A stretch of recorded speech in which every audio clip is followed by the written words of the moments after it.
La città è al buio, le strade sono dissestate, le casse comunali piangono. Adesso anche l'arcivescovo invita i politici a fare economia e a risolvere la crisi della città di Catania. Ma qual è la ricetta di Tuccio Musumeci?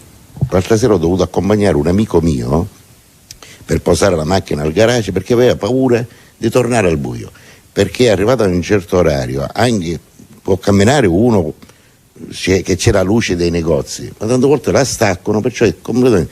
Dice, figlio mio, è come i tempi per, attaccate una lampadina da scabole e cammini. L'appello dell'arcivescovo di Catania, Monsignor Salvatore Cristina, riportato integralmente lunedì all'indomani dell'omelia sulle pagine del quotidiano La Sicilia, ha suscitato una catena di reazioni non solo tra i politici tirati in gioco, ma anche tra gli esponenti della società civile. Ma si è interessato anche l'arcivescovo, ed è una cosa buona che richiama questi politici.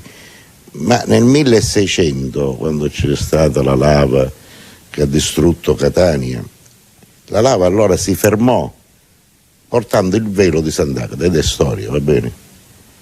Ora l'arcivescovo, magari se oggi ne scisse il velo di Sant'Agata, i reliqui di Sant'Agata, il busto di Sant'Agata, a questa gente ne bloccano il tutto.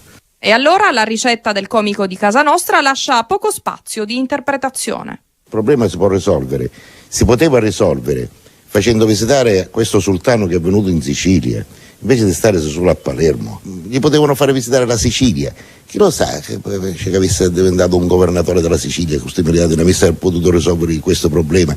Del resto noi altri, io non ci ho mai creduto all'Europa Unita, noi altri Sicilia, l'autonomia è una cosa giusta, ma forse noi altri siamo autonomi, andiamo con questo sultano, capace che la passiamo buone, invece di restare con l'Italia, che abbiamo avuto sempre disgrazie.